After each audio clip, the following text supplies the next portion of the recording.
तो दोस्तों, जैसा कि आप सभी को पता है, हमारे एसएसजीडी के एग्ज़ाम्स अभी चल रहे हैं और उसमें जो टॉपिक, जो क्वेश्चंस, जो टाइप बार बार पूछे जा रहे हैं उसको मैं कवर करने वाला हूँ। कुछ नहीं, बस पाँच चार या पाँच तीन चार क्वेश्चन है और कुछ फॉर्मूले लिख के लाया हूँ मेंसुरेशन 2D के। आपको 10 मिनट की वीडियो, लगभग 10 मिनट, या आप बोल सकते हैं 5-7 मिनट की वीडियो है। इसको देख जाना, आपको पेपर में यहीं से 5 से 6 क्वेश्चन देखना मिल जाएंगे भाई, गारंटी है। नहीं दिखे तो ये टाइप के क्वेश्चन तो आप कमेंट में जो आके गाली बकना चाहें वो बक सकते हैं। तो सबसे पहले हम बात कर ले, हमारा एलसीएम एचसीएफ के जो क्वेश्चन थे वो किस टाइप के आ रहे हैं, क्योंकि मैं खुद पेपर देखे हूँ तो मुझे पता है भाई किस टाइप के क्वेश्चन आ रहे हैं, किस टाइप के नहीं आ रहे। तो पहला हमारा क्वेश्चन है, दो संख्याओं का अनुपात 7:13 में है और उसका जो एचसीएफ है वो हमारा 8 दिया गया है, तो उनका एलसीएम बताना है। तो कैसे पता करेंगे हम एलसीएम भाई? एलसीएम कुछ नहीं होता, आप इसको बस 7 × 13 × 8, मैं सीधा ट्रिक ही बता देता हूँ, ये कर देंगे तो आपका एलसीएम आ जाएगा। ये हो गया हमारा 17×91 × 72 8, 728 आ गया हमारा, जो इसका हमारा राइट आंसर हो जाएगा।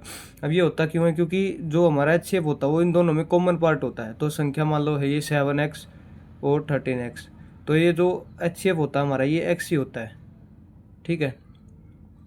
इन दोनों में से x कॉमन ले लेंगे, इनकी गुणा करके जब आता है हमारे जो, तो अब देखो इसमें से x कॉमन ले लेंगे तो हमारा x बाहर आ जाएगा, गुणा 7 × 13।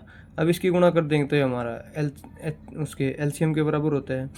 तो बस यही होता है, इसको बस गुणा करने होता है एचसीएफ को, तो आपकी संख्या निकल जाती है। दूसरे क्वेश्चन की ओर देखते हैं एक बार। ये बिल्कुल यही क्वेश्चन आ रहे भाई, इससे अलावा कुछ क्वेश्चन आ ही नहीं रहे। अब सेकंड क्वेश्चन देख लो एक बार। दो संख्याओं का अनुपात 2:3 है एवं उसका एलसीएम 72 है। अब की बार एलसीएम दे दिया तो उसका उस संख्या का एचसीएफ, अब की बार एचसीएफ पूछ लिया। तो एचसीएफ पूछ लिया तो कैसे करेंगे हम इसको? अब हम इसको करेंगे, संख्या को मान लेते हैं 2x और 3x। मैंने बताया था कि x जो पार्ट होता है वो हमारा एचसीएफ होता है, जो कॉमन होता है दोनों में, ठीक है। हमारा जो एचसीएफ पार्ट होता है वो दोनों में कॉमन होता है। तो अब हम क्या करेंगे हम करेंगे इनकी गुणा, ठीक है। तो 2 × 3 × x, ये हो गया हमारा 72।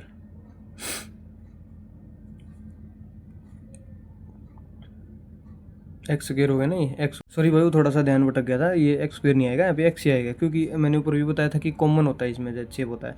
तो एक्स कॉमन लेके और यहाँ पे जब हम करेंगे तो हमारा जो एच शेप आएगा वो इसका 12 आ जाएगा। अब इस संख्या पूछ ले आपसे, मान लो यहीं पे आपसे पूछ लेगी वो संख्या बताओ, तो संख्या आप कैसे बताओगे? संख्या बता दो कि 12 × 2, यहाँ पे गुणा कर देंगे इसकी, यहाँ पे 12 × 2 24 और 12 की 3 से कर देंगे यहाँ पे, तो 12×3 36। ये दोनों संख्या हो गई, इनका जब आप एलसीएम लोगे तो 72 ही आएगा और जब इसका एचसीएफ निकालोगे तो 12 आएगा, ठीक है भाई। तो ये था टाइप, और अगले क्वेश्चन की ओर चलते हैं। देखो एक क्वेश्चन और करवाऊंगा बस, क्योंकि यही टाइप आ रहे हैं बिल्कुल, और कुछ आ ही नहीं रहा भाई, बिल्कुल ईजी वाली आ रही है। दो संख्याओं का एलसीएम, एचसीएफ और एलसीएम 6 और 550 40 है, मतलब 5040 है। यदि एक संख्या 210 है तो दूसरी संख्या बताओ। तो दूसरी संख्या बताने के लिए हम कुछ नहीं करना होता, जो हमारी संख्या मान लो a है गुणा b है, ये हमारी बराबर होती है हमेशा एलसीएम गुणा एचसीएफ की। तो हमारी एक संख्या इन्होंने दी हुई 210, दूसरी को हम b मान लेते हैं। हमारा एलसीएम दिया हुआ है 5040 और एचसीएफ दिया हुआ हमारा 6। अब काटा पीटी स्टार्ट कर दो, बस कुछ नहीं करना। और पहले हम 3 से काट देखते हैं पे, ठीक है। 3 7 0, हाँ 3 7 21 और फिर 0 आ जाएगी ना वैसे की। तो 3 से यहाँ पे करते 3 दूनी, ठीक है। अब 7 से काट लेते हैं एक बार, पहले तो 0 से 0 उड़ा देते हैं, अब 7 से काटेंगे। 7 7 49, 1 बच गया, 7 दूनी 14, 72, 72 दूनी ये आ गया हमारा 144। ये हमारा जो दूसरी संख्या थी वो क्या थी? 144, जो हमारा राइट आंसर नीचे दिख नहीं रहा क्या? हाँ 144 आ जाएगा, 72 नहीं 144, ये तो आपको ओके हो गया होगा। अब बात कर लेते हैं, कुछ मेंसुरेशन के फॉर्मूले आ रहे हैं जो बच्चे छोड़ के आ रहे हैं जिन क्वेश्चन वो, उसकी बात कर लेते हैं। और बस एक ही क्वेश्चन करवाऊंगा इस पे भाई, क्योंकि आपको फॉर्मूले रिवाइज करवाना मेन चीज़ है, फॉर्मूले रिवाइज करवाने थे। जो हमारा और इसकी पीडीएफ जो बना के या फिर फ़ोटो खींच के मैं अपने टेलीग्राम पे डाल दूंगा, और मेरे जितने भी फॉर्मूले मैंने लिख रखे हैं आज तक उन सभी की फॉर्मूले की जो मेंसुरेशन की उसकी पीडीएफ बना के डाल दूंगा या फिर फोटो डाल दूंगा। तो आप वहाँ से उसको रिवाइज एक बार ज़रूर कर लेना, टेलीग्राम चैनल पर जुड़ जाना, और टेलीग्राम चैनल का लिंक आपको वीडियो के डिस्क्रिप्शन से मिल जाएगा। तो समचतुर्भुज है जो हमारी समचतुर्भुज का, इसका जो क्षेत्रफल होता है ध्यान से देख लेना भाई, इसका जो क्षेत्रफल होता है वो हमारा 1/2 गुणा D1 गुणा D2, D1 D2 क्या भाई, तो ये D1 D2 इसके जो ये क्या बोलते हैं विकर्ण है, ये D1 D2 इसके विकर्ण है। और इसका एक और तरीके से हम क्षेत्रफल निकाल सकते हैं, वो आधार गुणा ऊंचाई से। इसका जो परिमाप होता है हमारा वो 4a होता है। और मान लो आपको ये दोनों दे दे और आपसे ये पूछ ले, भुजा पूछ ले, तो a की वैल्यू कैसे निकालेंगे, मतलब भुजा की वैल्यू कैसे निकालेंगे, अंडर D1 का स्क्वायर प्लस D2 का स्क्वायर बाय 2, ठीक है। ऐसे करके आप निकाल सकते हो, कोई दिक्कत नहीं। और यहीं से क्वेश्चन ज़्यादा आ रहे हैं, हर शिफ्ट में समचतुर्भुज से क्वेश्चन आ रहे हैं, तो इसके सारे फॉर्मूले मैंने करवा दिए जो GD के लेवल के हैं, ठीक है। ये इससे बाहर क्वेश्चन नहीं जाने वाला आपको फॉर्मूले में। और नेक्स्ट हमको बात कर लेते हैं, तो और थोड़े से एक्सपेक्टेड भाई इन क्वेश्चनों पे भी जा सकता है क्योंकि ये सेम ही होते हैं। समानांतर चतुर्भुज, समानांतर चतुर्भुज है, उसका जो क्षेत्रफल होता है वो हमारा आधार गुणा ऊंचाई होता है भाई, ठीक है। उसका जो परिमाप होता है वो होता है 2 × L + B। L हमारा ये है, B हमारा है, मतलब लंबाई गुणा चौड़ाई। L B से कुछ और मत समझ लेना, लंबाई गुणा चौड़ाई। एक इसमें एक थ्योरम होती है और ये थ्योरम बहुत बार आई है GD में पहले भी, जो हमारी ऊंचाई होती है दोनों, ये ऊंचाई यहाँ से हमने परपेंडिकुलर डाल दिया, यहाँ से एक परपेंडिकुलर डाल दिया, मतलब दोनों ऊंचाई, इन दोनों ऊंचाई होती है हमारा लंबाई गुणा हाइट 1 = चौड़ाई गुणा हाइट 2। इस पे आता है, इसमें से 3 दे देगा और चौथी को मिस कर देगा। मान लो ये दोनों दे दी, ये दे दी, ये दे दी और ये दे दी, तो ये पूछ लेगा। या ये छोड़ दी, ये दे दी और ये दोनों दे दी, तो ये पूछ लेगा। मतलब जो भी है ऐसे करके 3 दे देगा और एक पूछ लेगा। कभी भी ऐसा नहीं करेगा कि दो ही दी और चीज़ें नहीं दी। फिर हमारा था समलम चतुर्भुज। समलम चतुर्भुज अब देख लो ऐसी होती हैं, इसकी दोनों पैरेलल साइड होती हैं और अनइक्वल होती हैं और इसकी हाइट होती है।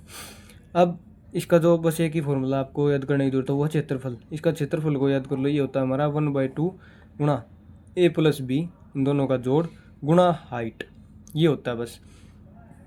इसके अलावा इसका कुछ भी फॉर्मूला नहीं होता। और ये चीज़ आपको देखनी होती है, इसमें कुछ ज़्यादा ऐसा वाला है नहीं, यही आएगा इसमें से और कुछ आएगा भी नहीं भाई, ठीक है। अब बात कर लेते हैं, क्वेश्चन है इसके ऊपर एक समचतुर्भुज के ऊपर, लगभग ये ऐसे ही क्वेश्चन आ रहे हैं। परिमाप दे रहा है, वैसे दे रहा है और कुछ नहीं आ रहा। जैसे आपको ये परिमाप दे देगा 4a की वैल्यू और आपसे और कुछ पूछ लेगा, जैसे परिमाप देने के बाद आपको एक क्या बोलते हैं, दोनों ये दे रहा है या फिर परिमाप दे के कुछ और पूछ रहा है, मतलब इनमें से फॉर्मूले में से और कुछ ज़्यादा बाहर से नहीं आ रहा भाई। हाइट दे देगा, मान लो आपको परिमाप दे दिया, आपको दे दिया मान लो परिमाप 100 दे दिया। परिमाप एक समचतुर्भुज का परिमाप 100 है और उसकी ऊंचाई 10 है, तो उसका जो आधार है वो बताओ या फिर उसका क्षेत्रफल बताओ। ऐसे करके दे देगा तो आपको क्या है, 4a की वैल्यू ये दी गई है 25 आ गई, a की वैल्यू हमारी 25 आ जाएगी। a की वैल्यू 25 आने के बाद इसका क्षेत्रफल, आधार ऊंचाई तो दे ही रखी, हाइट तो 25 से गुना कर देंगे, ये आ जाएगा हमारा 250 उत्तर आ जाएगा इसका। ऐसे करके पूछ रहा है, कुछ भी नहीं और ज़्यादा डीप नहीं जा रहा है इसमें भी, बस फॉर्मूला याद होना ज़रूरी है। अब बात कर लेते हैं, एक क्वेश्चन है ये बहुत रिपीटेड है इसमें समचतुर्भुज का। तो समचतुर्भुज का क्षेत्रफल है जो हमारा समचतुर्भुज के विकर्णों की लंबाई दी गई है, एक तो 16 दी गई है, एक 12 दी गई है, तो इसका क्षेत्रफल ज्ञात करो। अभी मैंने फॉर्मूला बताया था, आपको ध्यान होता है एक ऊपर कि जो हमारा विकर्ण है उससे भी हम क्षेत्रफल निकाल सकते हैं समचतुर्भुज का। तो अभी निकाल दो, D1 गुणा D2 1/2 × D1 गुणा D2, तो 1/2 गुणा 16 गुणा 12, 2 से 8 बार, 12 × 8 = 96 हमारा आंसर आ गया। यही बस यही पूछ रहा है और इससे ज़्यादा कुछ पूछ भी नहीं रहा। और बाकी जो फॉर्मूले हैं वो आपको मेरे टेलीग्राम चैनल पे प्रोवाइड करवा दूंगा, तो आप वहाँ से कर सकते हैं। बाकी कैसी लगी वीडियो एक बार कमेंट में अपनी राय ज़रूर देना, और कुछ इंप्रूव कर सकता हूँ मैं। और बाकी पेपर अगर आपका है आगे वाली शिफ्टों में और उसमें क्वेश्चन मिलते हैं तो भाई वीडियो को कमेंट करके ज़रूर बता के जाना। मिलते हैं अपनी नेक्स्ट वीडियो में, और भी किसी टॉपिक पर अगर वीडियो बनाने जी के कोई टॉपिक है और कोई है तो वही मैं बना दूंगा, आप कमेंट करके बता सकते हैं। मिलते हैं अपनी नेक्स्ट वीडियो में, तब तक के लिए जय हिंद जय भारत।